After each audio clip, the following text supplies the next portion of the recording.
Hey guys, if you are confusing between hydrostatic pressure and oncotic pressure, so today I will simplify you like hydrostatic pressure क्या होता है and oncotic pressure क्या होता है and the difference between hydrostatic pressure and oncotic pressure. So let's have a look on first not diagram.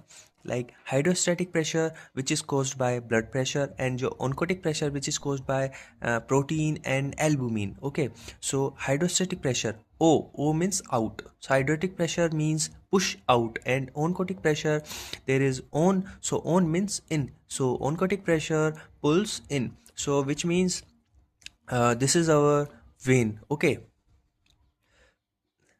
artery और when. Okay, कुछ भी like अपन like कह सकते हैं, आर्टरी कह सकते हैं या वेन कह सकते हैं. ओके, सो ये आपको आगे पता लगेगा आर्टरी एंड वेन कैसे इन दोनों में लाइक यूज़ कर रहा हूँ मैं. सो फर्स्टली जो हाइड्रोस्टैटिक प्रेशर होता है वो क्या करता है, पुल्स आउट करता है. जो वेन्स आर्टरीज में जो अपना फ्लूइड होता है उसको प्रेशर के थ्रू अगेंस्ट जो वॉल्स होती है उसके अगेंस्ट प्रेशर लगा के थोड़ा बहुत फ्लूइड बाहर निकालता है. एंड जो ओनकोटिक प्रेशर होता है वो क्या करता है, पुल्स इन करता है. जो बाहर जो फ्लूइड होता है surrounding veins, okay, veins and arteries, so उसको क्या करता है, पुल इन करता है, अंदर लेता है. ओके, सो जो अपना हाइड्रोस्टैटिक प्रेशर होता है अगर ये इंक्रीज होता है तो ये एडिमा कोज करता है, अगर ऑनकोटिक प्रेशर डिक्रीज होता है तो ये एडिमा कोज करता है. दोनों एडिमा कोज करते हैं. ओके, अब ये एडिमा कैसे कोज करते हैं मैं आपको आगे सिंप्लीफाई करता हूँ. फर्स्ट अगर आप याद करना चाहो इन अ ट्रिकी वे, सो आप इस लाइन को याद कर सकते हैं, hydrostatic pressure pushes and oncotic pressure pull. Push करता है कैसे, ये अपनी आर्टरी हो गई, यहाँ से पुश करेगा against the wall. Okay, push, so ये बाहर निकलेगा. एंड ऑनकोटिक प्रेशर क्या करेगा, पुल करेगा, तो जो बाहर जो फ्लूइड है वो बाहर आएगा. ये एक दूसरे के इन्वर्सनली प्रोपोर्शनल होते हैं, hydrostatic pressure and oncotic pressure, but इनमें बैलेंस बहुत इंपॉर्टेंट होता है. Okay, so this is one of the major balance in body which is important for us. Okay, so let's simplify it in a difference. Okay, so hydrostatic pressure and here is oncotic pressure. Firstly definition, pressure exerted by fluid के through pressure exert हो रहा है, like pressure लगाया जा रहा है कहाँ पे, against the vessels wall, vessels walls के अगेंस्ट प्रेशर लगा रहे हैं. So it pushes fluid out of the blood vessels. तो ये क्या करेगा, जो ब्लड वेसल्स में ब्लड वेसल जो भी फ्लूइड है अपना ब्लड है, ओके, काफ़ी सारी चीज़ें होती हैं जो उसको क्या करेगा, पुल करेगा, प्रेशर लगाएगा, जिससे जो भी फ्लूइड होगा वो बाहर जाएगा. ओके, एंड ये क्या करता है, pulling force created by plasma protein. इसमें क्या होता है, पुलिंग फोर्स होता है. पुलिंग मतलब अंदर खींचने का फोर्स होता है जो क्रिएट करता है प्लाज्मा प्रोटीन और majorly albumin. Okay, so here is a line like it pools fluid in the blood vessel. ये क्या करेगा, फ्लूइड को पुल करेगा, लाइक एक बाहर निकाल रहा है एक अंदर डाल रहा है. ओके, सो इससे क्या होता है, एक लाइक वो क्रिएट होता है, वेट, दिस इज, ये ये एक बैलेंस क्रिएट होता है इससे. Okay, so in a tricky way, like imagine a water pipe. In hydrostatic pressure एक वाटर पाइप को इमेजिन करेंगे. ओके, अब इसमें क्या होता है, if pressure increases water leaks out. अगर इसके अंदर प्रेशर ज़्यादा इंक्रीज हो जाएगा, लाइक ब्लड प्रेशर इंक्रीज हुआ, सो हार्ट क्या करेगा, हैवी अमाउंट में ब्लड को पंप करेगा, सो जिससे क्या होगा, प्रेशर इंक्रीज, एंड ये क्या करेगा, अगेंस्ट वेसल्स के अगेंस्ट प्रेशर लगाएगा, सो इससे क्या होगा, बाहर निकलेगा क्या, fluid. Okay, and oncotic pressure में pressure act like a magnet, magnet की तरह एक्ट करेगा. मैग्नेट क्या करता है, अट्रैक्ट करता है किसी चीज़ को, अपनी तरफ खींचता है, तो they attract water back in the vessels. Vessels में वाटर को बैक एकदम वापस खींचेंगे. Okay, hydrostatic pressure created mainly by blood pressure, huh? Okay, which is, I already defined your blood pressure, which is caused by blood pressure, created mainly by blood pressure, stronger at arterial end of capillary.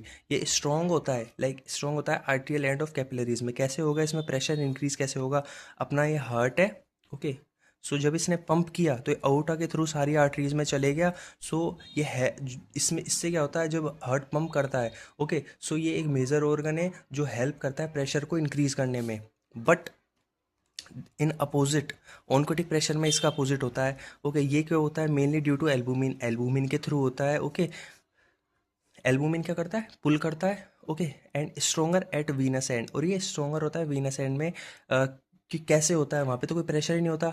ये albumin and plasma protein के through stronger होता है। वो क्या करते हैं, pull करते हैं। So stronger at venous end but pressure low होता है क्योंकि यहाँ पे कोई मेजर ऑर्गन है ही नहीं जो हेल्प करेगा प्रेशर को इंक्रीज करने के लिए। Okay, if it increase, if hydrostatic pressure increase, अगर हाइड्रोस्टैटिक प्रेशर इंक्रीज होगा तो क्या होगा, इस ये वे वेसल्स की वॉल्स के अगेंस्ट ज़्यादा प्रेशर लगेगा, जिससे ज़्यादा अमाउंट में फ्लूइड बाहर निकलेगा, जिससे क्या होगा, एडिमा कोज होगा।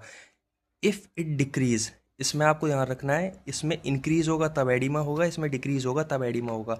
अगर आप कॉन्सेप्चुअली देखेंगे, लाइक इमेजिन करेंगे, तो आपको प्रॉपर समझ में आएगा। ठीक है, इफ़ इट डिक्रीज, ओनकोटिक प्रेशर अगर डिक्रीज होता है तो fluid can not return, fluid वापस वेसल्स में नहीं आ पाएगा। ओके, लाइक मानो यहाँ पे अगर एल्बुमिन का अमाउंट कम है, प्रोटीन का अमाउंट कम है, due to some reasons liver damage हो रहा है, तो क्या होगा, ये कम पुल कर पाएगा अंदर की साइड, तो जिससे क्या होगा, फ्लूइड का अमाउंट बाहर ज़्यादा हो जाएगा। ओके, क्योंकि हाइड्रोस्टैटिक प्रेशर तो अपना काम कर रहा है नॉर्मली, तो इससे क्या होगा, फ्लूइड का अमाउंट ज़्यादा हो जाएगा बाहर और ये कम अंदर पुल कर पाएगा। तो इससे क्या होगा, एडिमा कोज होगा। Okay, both cause oedema.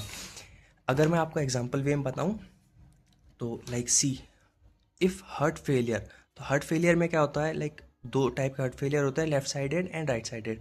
First, अगर लेफ्ट साइडेड हार्ट फेलियर है तो क्या होगा, पल्मोनरीज कैपिलरीज प्रेशर, लाइक सी, अपना ये लेफ्ट साइडेड हार्ट फेलियर हुआ, प्रॉपर अमाउंट में ब्लड बाहर पंप नहीं हो पा रहा।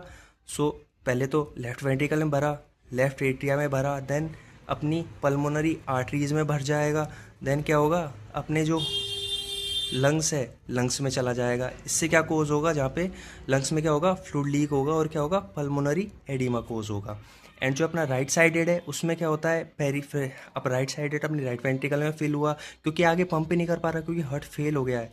ओके, सो राइट आर्टरीज में जाएगा, या सो हार्ट फेलियर होगा राइट साइडेड, तो राइट वेंट्रिकल में, देन राइट आर्टरीज में गया, देन अपनी सुपीरियर वेनी केवा एंड इन्फीरियर वेनी केवा के थ्रू ब्लड में, आई मीन बॉडी में गया। सो पेरिफेरल कैपिलरीज प्रेशर इंक्रीज हो जाएगा, लेग्स में स्वेलिंग आ जाएगी एंड एसाइटिस हो जाएगा। लेग्स में स्वेलिंग कैसे हो जाएगी, जब प्रॉपर अमाउंट में ब्लड यहाँ से आगे ही नहीं जा रहा है, तो ये ऐसे बाकी वेन्स में बढ़ता जाएगा एंड प्रॉपर प्रेशर नहीं लगेगा, तो लेग्स में ये फिल होने लगेगा। ओके, सो लेग स्वेलिंग हो जाएगी, असाइटिस हो जाएगा। असाइटिस क्या होता है, पेरिटोनियल फ्लूइड जो होता है अपना, जो एब्डोमेन होता है, पेरिटोनियल फ्लूइड इंक्रीज हो जाएगा।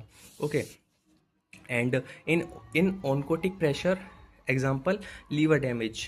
ओके, अगर लीवर डैमेज हुआ तो लो अमाउंट में एल्बुमिन रहेगा, एकदम लो। ओके, सो इससे क्या होगा, ऑनकोटिक प्रेशर डिक्रीज हो जाएगा एंड असाइटिस को हो जाएगा, असाइटिस कोस हो जाएगा। अगर लो अमाउंट में रहेगा तो ये वापस पुल नहीं कर पाएगा, जिससे क्या होगा, फ्लूइड हैवी अमाउंट में बॉडी में ही बढ़ता जाएगा, जिससे क्या कोज होगा, असाइटिस कोज होगा। Okay, so this is a very simple way जो मैंने आपको समझाया। If you want to take a screenshot then you can.